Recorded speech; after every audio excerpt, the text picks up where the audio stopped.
Vous écoutez Télé Soleil.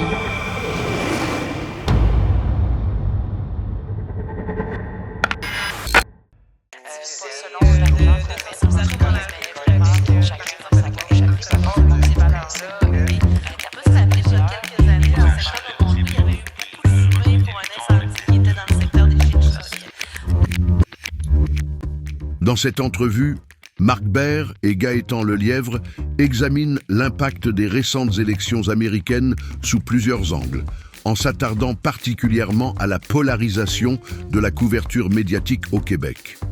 Ensemble, ils discutent de la façon dont les médias québécois influencent la perception du public sur Donald Trump et ses politiques, et de l'impact potentiel de son approche protectionniste sur l'économie de la Gaspésie et des îles de la Madeleine.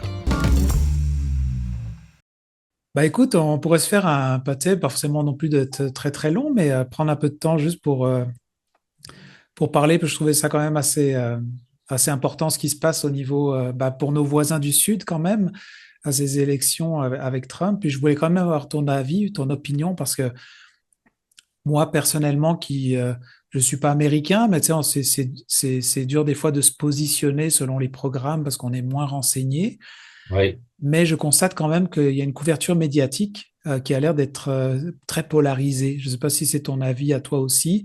oui. Et alors qu'on constate quand même qu'il y a une certaine démocratie quand même qui se passe dans le Sud. Il y a quelqu'un qui a été élu, il a gagné des votes populaires, tout ça. Et je me demandais si c'était légitime selon toi cette façon de couvrir dans le fond le fait que Trump ait gagné.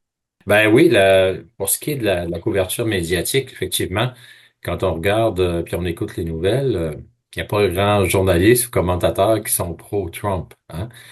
C'est clair. Maintenant, moi aussi, je me demandais est-ce qu'on devrait tenter d'avoir peut-être plus d'informations, disons, objectives, parce que quand on regarde le portrait, c'est très, très négatif. Est-ce que Trump mérite un traitement aussi négatif? Peut-être que oui, peut-être que non.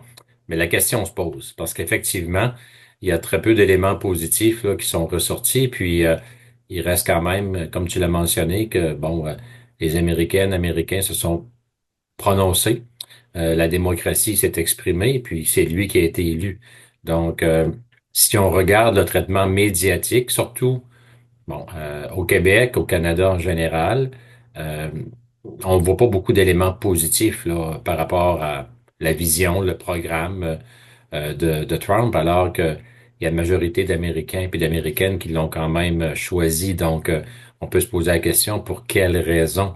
Si de ce côté-ci, ça paraît tellement terne, le portrait, comment se fait-il qu'aux États-Unis, ils ont pris une décision quand même qui est tout autre, là?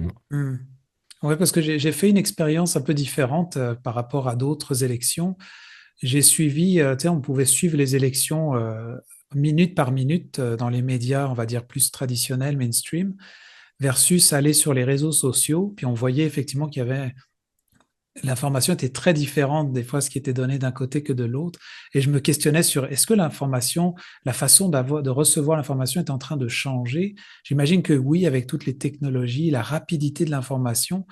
Alors, je ne peux pas que pour citer X, mais d'autres aussi, où on pouvait recevoir je parlais de polarisation tout à l'heure, mais c'était des fois d'un extrême à l'autre. On pouvait recevoir d'informations très, très contrastées. Toi, tu vois comment ça, le traitement de l'information aujourd'hui? Ben, tout est très rapide, c'est clair. Moi, ce que je constate, c'est qu'on a beaucoup moins d'analyse en profondeur de différents sujets d'actualité, puis on a plutôt changé, je dirais, le caractère de l'information se transforme beaucoup, puis on l'a transformé de sorte qu'aujourd'hui, c'est l'instantanéité, c'est la rapidité avec laquelle chaque média va sortir la nouvelle le plus rapidement. Mais quand on travaille vite, on travaille pas toujours bien, hein. On fait ce qu'on peut avec les moyens et les délais que nous avons, mais souvent on se rend compte qu'il n'est pas rare de voir même des nouvelles qui doivent être corrigées, amendées dans les minutes ou les heures qui suivent, là. Tellement on veut être rapide, être le premier ou la première station à sortir l'information, quitte à ce que des fois on doive rectifier le tir en cours de route. Ça, on le constate de plus en plus. Puis les analyses, comme je le disais tantôt, sont de moins en moins en profondeur. Tu sais, je me souviens, il y a une époque où on pouvait lire un éditorialiste dans un média quelconque, puis on pouvait avoir 2 pages de journal là, sur un thème en particulier. Donc là, on avait vraiment une analyse en profondeur. Aujourd'hui, on retrouve très peu, sinon pas ce type d'analyse-là. C'est plutôt des commentateurs et c'est très, très léger. On va prendre un aspect, on va le survoler, mais souvent on manque le contexte global du dossier. On a une dimension du dossier qui est traitée, mais prendre l'ensemble de la question puis le traiter demande plus de temps, plus de connaissances, puis on dirait qu'on a un peu plus de difficulté à avoir ce type d'information-là aujourd'hui. Alors maintenant, pour faire une connexion vraiment plus locale à cet impact qui va être peut-être ainsi international, je pense il va y en avoir aussi des répercussions. Le fait de changer d'idées politiques, par exemple, et je pense souvent à cette politique qui est assez protectionniste de Donald Trump, comme je sais qu'il a parlé de mettre une taxe sur l'importation qui Mhm. pour stimuler, je comprends, l'économie américaine, mais j'imagine qu'il pourrait y avoir un impact sur l'économie de la Gaspésie parce que nous, on envoie du bois là-bas, on envoie des homards, on envoie du stock. Comment toi, tu vois la possible répercussion là, de cette, par exemple, de cette loi possible-là? Ben, à ce niveau-là, je te dirais que c'est la question du protectionniste américain, c'est un des éléments où les médias ont admis que finalement, que ce soit les républicains ou les démocrates, ça changerait très peu de choses. À ce niveau-là, Donald Trump a moins été mis à la potence là, que dans d'autres domaines. Puis effectivement, il y a des mesures, des sanctions économiques qui ont été prises là, tant par les démocrates que les républicains au fil des dernières années, des dernières décennies face au Canada puis face à d'autres pays. Moi, ça m'inquiète pas trop ce bout-là, parce que je crois que Donald Trump va se rendre compte rapidement qu'il va avoir un choix à faire. S'il veut vraiment augmenter les mesures de protection de l'économie américaine, augmenter les tarifs douaniers, ben, qu'est-ce que ça va avoir comme conséquence? C'est sûr qu'il va peut-être avoir moins d'exportations de la part des autres pays vers les États-Unis. Mais s'il y a moins d'exportations, s'il y a moins de compétition, c'est quoi la conséquence? C'est qu'on se dirige vers souvent un marché quasi monopolistique. Dans un contexte de monopole, qui paye souvent, ben, c'est le consommateur. Parce que s'il y a moins de compétition, ben, c'est clair que les prix vont augmenter. Ça, c'est la loi du marché. L'autre élément, c'est que si on augmente les tarifs douaniers, puis on laisse des produits canadiens, par exemple, se rendre aux États-Unis, ben, si on met une augmentation tarifaire de 10%, ce 10%-là, il y a quelqu'un qui va payer pour. Ça va être encore là le consommateur américain. Fait que je pense que Donald Trump va devoir à un moment donné euh, faire un choix, prendre une décision, trouver une situation d'équilibre entre protéger les entreprises, les emplois américains et protéger aussi le pouvoir d'achat des consommateurs. Parce qu'une grande partie de l'électorat qui a élu Donald Trump, c'est la classe moyenne, c'est la classe ouvrière, c'est ceux qui finalement étaient mécontents face à l'augmentation là, faramineuse des coûts, du coût de la vie aux États-Unis. À titre d'exemple, je disais dans un média récemment que le lait maternisé, par exemple, a augmenté de 100% dans les 4 dernières années. Ben, est-ce qu'il y a quelque chose qui est plus nécessaire, plus vital que le lait maternisé pour les enfants? Je pense que il n'y a pas grand-chose, hein, de plus nécessaire que ça. Puis si ça a augmenté de 100% en 4 ans, imagine le reste. Donc, quand on entend que la classe moyenne, la classe ouvrière, les moins bien nantis sont vraiment mécontents de la forte inflation qu'on retrouve aux États-Unis depuis les dernières années, ben, il va falloir que Donald Trump soit conséquent. C'est beau de protéger les emplois, là, mais aussi il faut protéger le pouvoir d'achat de la classe moyenne. Puis ça, c'est un engagement qu'il a pris. Donc, on va voir comment il va se positionner. C'est sûr que Donald Trump va sûrement faire quelques grands coups d'éclat dès son arrivée. Dans les premiers jours, là, il y a un carnet de commandes là, de décisions qui vont être lourdes de conséquences. Maintenant, ça va être lesquelles? On verra. Mais je pense qu'il pourra pas là, livrer tout ce qui s'est engagé, comme malheureusement souvent c'est le cas dans plusieurs par rapport à plusieurs chefs d'État.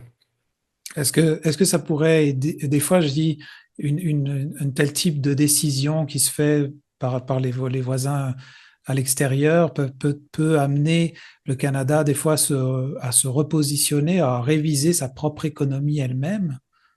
Sûrement, sûrement. Euh, c'est clair parce que on est bon, le Canada, le Québec et le Canada ont les États-Unis comme principal acheteur. Hein. C'est nos plus grandes nos exportations dans les domaines les plus stratégiques là sont orientées vers les États-Unis. Donc on n'a pas le choix de s'ajuster en fonction des politiques commerciales des États-Unis, c'est inévitable. Puis je pense que déjà, bon, le gouvernement Trudeau nous dit qu'il est prêt, qu'il envisageait les différents scénarios. On va voir jusqu'à quel point il est prêt. Ça va sûrement se définir là, dans les prochaines semaines. Déjà, les négociations sont commencées là, avec avec l'équipe du nouveau président américain. Donc, on verra jusqu'à quel point le Canada pourra tirer son épingle du jeu. Mais c'est clair que ça va avoir un impact. Ça va avoir nous, ici en Gaspésie, on parle beaucoup de l'exportation des produits de la pêche. Bon, le bois d'œuvre aussi. Mais la pêche, quand on parle de la pêche au homard, entre autres, on voit des chiffres là qui nous parlent de 70% dans certaines années du homard québécois, donc le homard gaspésien, qui est exporté vers les États-Unis. Donc ça, c'est un élément qui va être important de surveiller parce que c'est majeur quand même au niveau de l'économie de plusieurs MRC là, de la région de la Gaspésie, notamment Rocher-Percé. Donc ça va être un élément là qui sûrement va être appelé à être je dirais, surveillé de près par tout ce qui est association, organismes manufacturiers, etc. Mais c'est clair que ça va être à suivre, mais moi, je suis convaincu euh, que même malgré le discours de Donald Trump, je pense pas qu'il y a lieu de s'inquiéter à outrance, là. Tu sais, l'équilibre, ça va dans les deux sens, hein. L'équilibre, puis le marché, c'est l'économie, ça va dans les deux sens. Il y a des secteurs où, oui, on a besoin des États-Unis, mais les États-Unis ont besoin beaucoup du Canada et du Québec, notamment pour les ressources naturelles, pour les minéraux stratégiques qui sont de plus en plus en demande. Donc, il y a la quantité, mais il y a aussi la spécificité puis la rareté de certains produits que nous avons ici au Québec et au Canada, qui fait en sorte qu'on a aussi, je pense, là, des cartes maîtresses dans notre manche.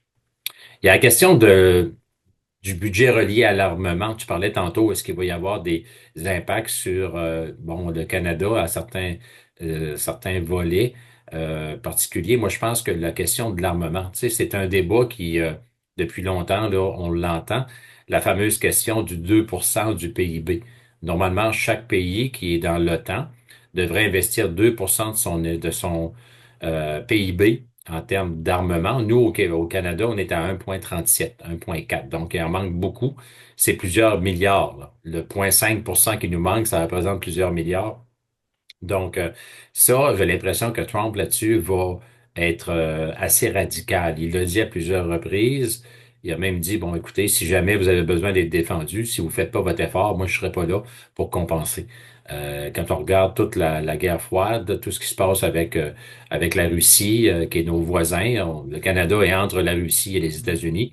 Donc, je crois qu'on a intérêt là à faire un effort dans ce sens-là. Puis ça va sûrement être un des éléments, à mon avis, un des premiers éléments que Trump va invoquer par rapport au Canada. D'autant plus que l'armée, pas l'armée, mais l'armement est un secteur névralgique de l'économie américaine. Il fut un temps où il y avait 40% de l'économie américaine qui était basée sur l'armement. Donc, si on demande au pays un pays comme le Canada d'augmenter son armement, ben, il y a des bonnes chances qu'on aille consommer, acheter aux États-Unis. Donc, un double avantage pour les États-Unis. D'abord, d'avoir un pays voisin qui va être mieux armé pour se défendre et pour protéger son territoire. Et en même temps, possiblement des retombées économiques dans l'industrie de l'armement aux États-Unis. Donc, ça, c'est un des éléments qui ressort souvent dans les différentes analyses là, au plan économique et politique, là.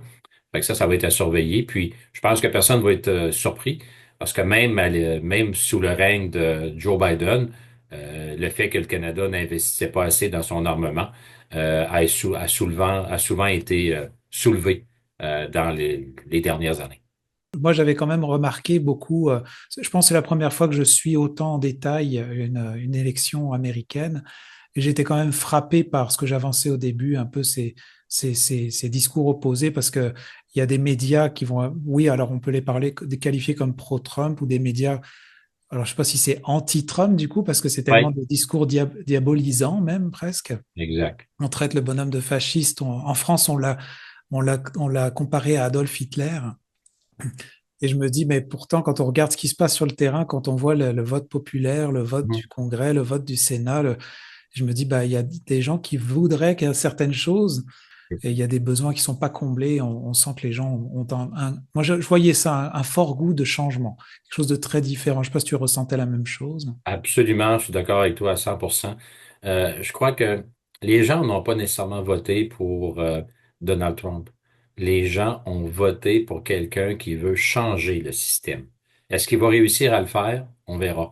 Mais ça aurait été Monsieur X ou Madame Y qui se serait présenté pour les républicains avec un discours aussi de fort changement.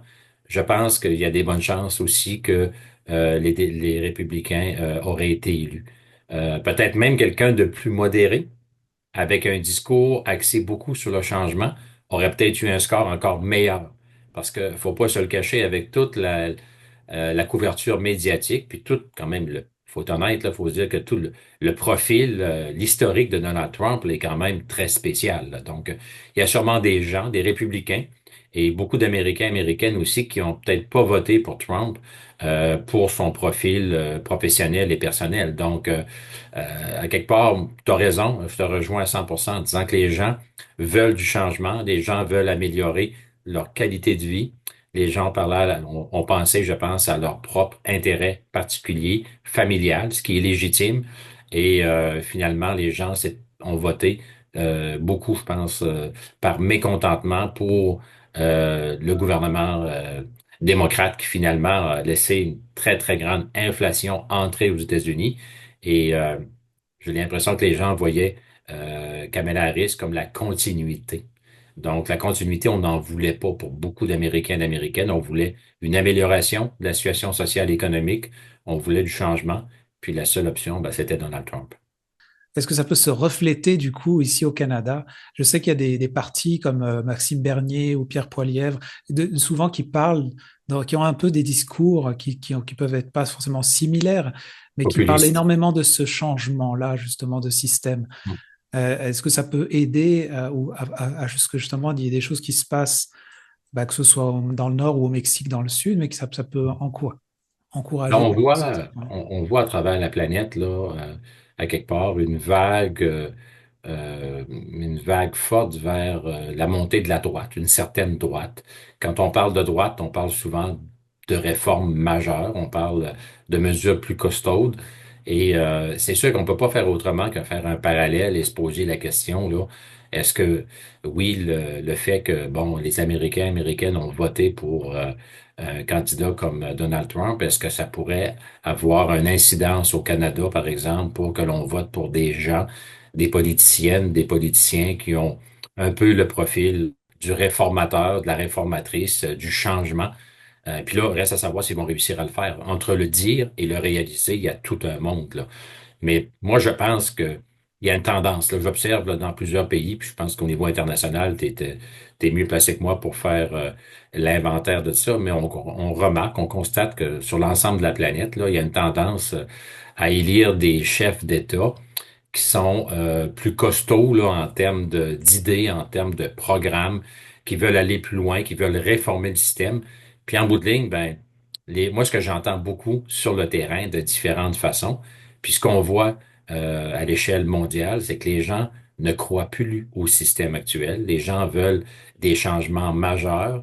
Et pour ça, ben, ça nous prend des politiciens, des politiciennes qui arrivent avec des programmes plus musclés, plus costauds. Maintenant, on verra là, dans quelques années, il y a quand même plusieurs pays qui ont fait le choix d'élire des hommes et des femmes politiques là, qui se sont engagés à réformer le système en profondeur. On verra si les résultats seront au rendez-vous, mais il semble y avoir une tendance lourde, effectivement, là, on le constate un peu partout. Merci beaucoup, Gaëtan, pour ton opinion là-dessus. Oui, puis c'est vraiment une opinion de non-spécialiste, là, je tiens à le dire. Là, je suis vraiment pas dans ma zone de confort quand on parle de politique américaine et de politique internationale. Là, suis plus un gars de développement régional, donc c'est plus une discussion là, qu'on a eue aujourd'hui. Là. C'est intéressant de pouvoir échanger, puis en espérant que les gens, ça donne le goût aux gens qui nous écoutent là, de se questionner aussi, puis d'aller s'informer.